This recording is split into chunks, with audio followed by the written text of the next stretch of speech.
Welcome into another episode of Clipboard Conversations. I'm John Folke alongside Hornets head coach James Borrego. Coming up, we'll take a look at what's ahead for the Hornets as we head into a busy stretch here and a busy month of March with a lot of home games, which I know the team is looking forward to. We'll also take questions from you in our Ask JB segment, but Coach, we'll start, as we always do, with the trends. And you come into this week having won 3 out of your last 4. Defensive rating right now at 102.6. So what do you look at on the defensive end and say, hey, over the last week to 10 days, we've made some progress here. What are some of the trends that you can build upon? Yeah, I think that rating is big for us. You know, we're trending in the right direction. There's a couple areas. It's the defensive rebounding. You know, that's one issue that we've had all year. We've been a bottom 5 team all season, defensive rebounding. So we're hitting that number right now. Everybody's on the board. So I like where we're headed in that direction. I think just overall physicality, we're turning teams over, much more physical, limiting the paint. You know, that's one factor, and not giving up as much in transition right now. And that's a product of our offense as well. If we're turning it over, it's going to lead to more transition for our opponents. So taking care of the ball, running good offense has been a part of us playing so well on the defensive end. And I think we saw that in the Brooklyn game. Our offense struggled, and it led to struggles on the defensive end. So, but we are trending in the right direction. Overall, this season, you've been one of the top teams in terms of limiting fast break points to your opponents. Why is that? Well, I think we've emphasized it, and we have guys getting back. You know, we are a very good offensive rebounding team as well. So we're trying to do both right now. And I think we're athletic and we're big enough to do it, where we can crash and get some second chance opportunities and still get back in transition. I think the fear is when you crash too much that you're going to give up too many transition points. We're trying to live in both right now, where we're putting pressure on our opponent on the offensive boards and still getting back. So yeah, I think it's just something that we've emphasized all season, and I'm proud of our group that they've stuck with it this far into the season. Yeah, and I think that's kind of the amazing thing is it's not just the last 5 games. This has been a trend from game 1 to all the way here. Are there other areas, and keeping your opponents off the free throw line too? You're one of the top teams in that category, and you have been all season. Are those 2 things that you put an emphasis on every single day in practice? Is it something that at this point has just sort of become habit for these guys that they don't even have to think about it? It's just part of their DNA at this point? Yeah, it's something that we've emphasized, and it has become a habit for us. Not fouling, not fouling shooters, playing more vertical. I think we are playing more vertical right now. We're making teams shoot over the top of us and challenging more at the rim. So now, we don't want to be a soft team where we're just not fouling anybody, giving them easy layups and open shots.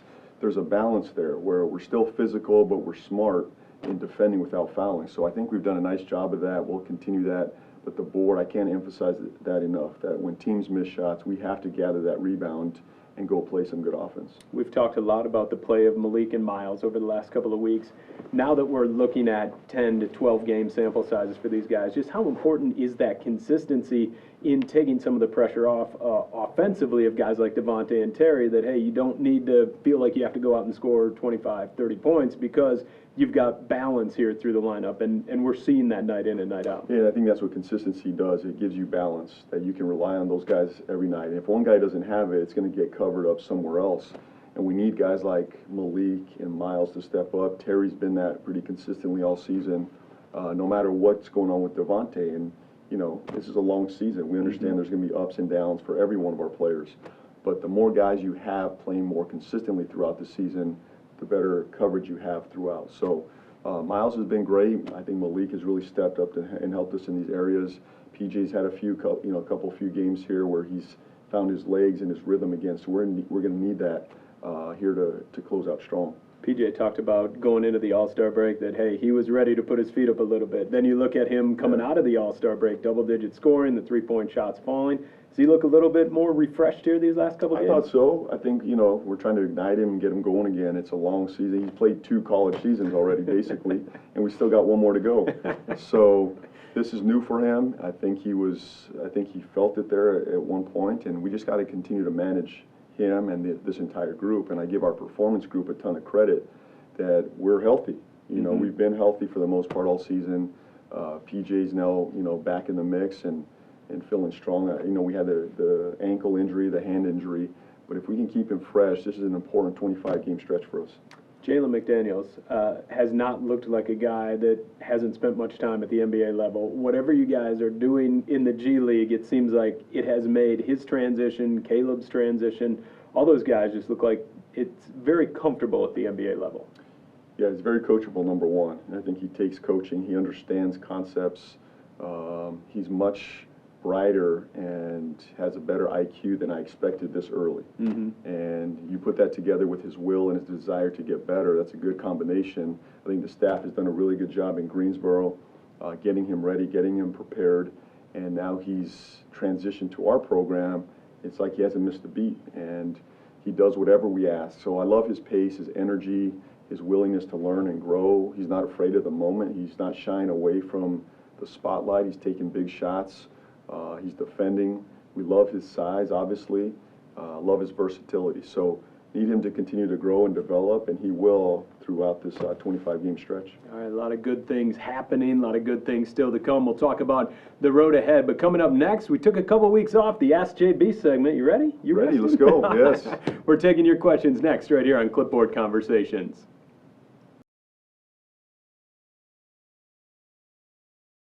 All right, it's time for Ask JB. As I mentioned, we took a couple of weeks off, but we are back, and we got a ton of questions. We're not going to be able to get to all of them, but certainly we thank you for submitting those. You can follow the Hornets across all their social media channels, and each week we will ask for questions. So I want to start with this one, and I just love having to say the Twitter handles here. So this Good one luck. comes from Robalicious, a.k.a. Big Daddy Rob 657. Big Daddy Rob, all right.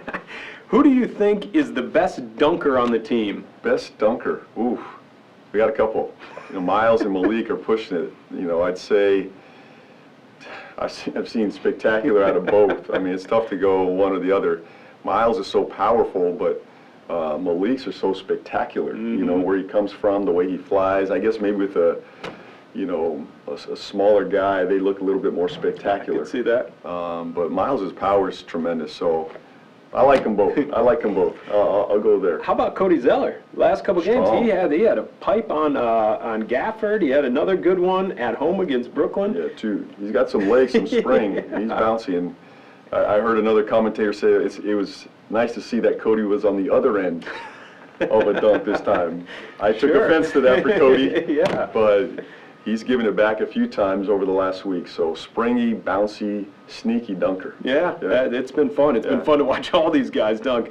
All right, this one comes from John Harris. What is the biggest area of growth that you've seen from the team starting at training camp to now? Well, I think, there's a number of things that I've seen, off the court, just as a team, their communication, their pride in this organization, this team has really taken a step above, X's and O's. And to me, that's going to give us a chance in the end. Their willingness to grow and buy in and trust and communicate, to me, outweighs anything going on X's and O's wise. Because once you have that base, that buy-in, you're going to get better. So I've seen that from day one grow. So that I'm very comforted by that and excited about that. On the court, I think the passing, the ball movement has really excelled throughout the season. I think where we started in training camp, not really knowing the system, a group that hasn't really played together, to see where they're at today as far as trusting ball movement, the type of shots we're getting, that's not hard. That's not easy to do in a window like this with a young group. So I'm really proud of that. And then we're seeing the defense continue to improve. I think that steadily, it hasn't happened in great bursts, but I think we're steadily climbing in that area. So, I've seen a lot of growth, and just every player has developed. I think I'm seeing growth from every single player. I don't have one guy on this roster, we don't have one guy on this roster that's just stagnant. Everybody's pushing the bar, whether it's on offense or defense, they're getting better and better every single day. All right, we'll wrap up with this one from Kobe Dobbs, Rock Dobster, like Rockster. Rock Dobster. Rock Dobster, and he wants to know, what is your favorite Charlotte restaurant? Ooh, it's a big challenge. It's tough. It took a couple weeks. I'm big on Ilios Noche. Okay. Mezzanotte, those are sort of two go-tos for us. All right. It's a lot of Italian, right? It sounds like it. So, but we're on to a new one, Paco's Tacos down in South Park. Okay. That's a good one. So, and sea level downtown was good to me when Oh, I first sure. got here. And so I'd stick with those 4 right now, but a lot of good restaurants. I'm trying to hit them all. So And that's keep sending them in. If you got others for me to try, I'm sure I've not hit them all. So I need some new recommendations as well. But Ilios Noche, Mezzanotte, those are sort of our go-tos. All right, we appreciate everyone who submitted questions, and again, sorry we couldn't get to all of them, but we will ask JB throughout the final 25 games of the season. When we come back, we'll take a look at what's up next for the Hornets right here on Clipboard Conversations. Final segment here, Coach. We look ahead at what's up next. Obviously, a busy week with a back-to-back and then headed to Toronto. Then you get home and kick off a 4-game homestand starting with Milwaukee on Sunday. We're not going to dive into every single game, but just when you go into a back-to-back, what's the biggest challenge for you as a coach or you as a coaching staff with a back-to-back?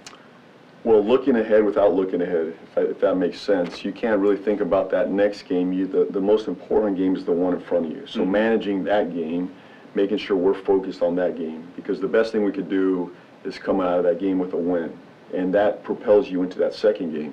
But you also got to manage knowing that we do have something on the back end, so we have to prepare and get ready on the outside, on the backside of all this that's going on as we go into Indiana. But our coaches do a great job of making sure we're prepared for that next game, and then I have to manage the group and make sure our minutes are right. And but we're going to go full steam ahead at this first one, and then we'll figure out game 2 as we go. So, but the challenge with the young group is not getting too far ahead of yourself. Stay in the moment, stay in the game, focus on the task at hand. We'll worry about tomorrow. Is there a difference between a road home back-to-back and a home road back-to-back, or is it just, hey, a back-to-back's a back-to-back? Yeah, I think a back-to-back's a back-to-back. I prefer to have the second game at our place. I feel a little bit, more rested, I guess. We're at least in our beds, we can rest and get a few more hours of sleep. All right, as we look ahead, mentioned headed to Toronto, and then you've got Milwaukee, and really that kicks off a big month of March here at Spectrum Center, where you're going to face some of the top teams in the Eastern Conference and in the Western Conference. How much are you looking forward to kind of seeing how you guys stack up? And, some of these teams you saw a couple of months ago, some of them you saw just a couple of weeks ago, and seeing the progress that your group is making.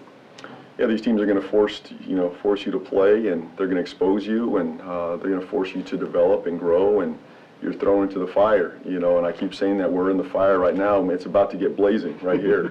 These guys are coming with some serious logs, and these guys can play. So it's a great challenge for our group. We understand that. It's a heck of a schedule, but this is where you get better, and I think we have that appropriate fear. Our guys understand that. We just have to play better at home. I think that's the biggest thing right now, is that we have to find a rhythm, a pace, a pride about how we play at home. Last year we were a good home team. This season we have not found that rhythm for whatever reason. And I think it starts with shooting the ball. Number one, we got to shoot the ball better here at home, especially against the teams like you're talking about. To beat and stay competitive with those teams, you're going to have to make shots. So I look forward to our guys. The schedule is a tough one, but I think it's going to only prepare us for our future and where we're going. A lot of home games in the month of March. Head to Hornets.com. You can get your tickets. Coach, thanks so much for your time. Hornets head coach James Borrego. This has been Clipboard Conversations.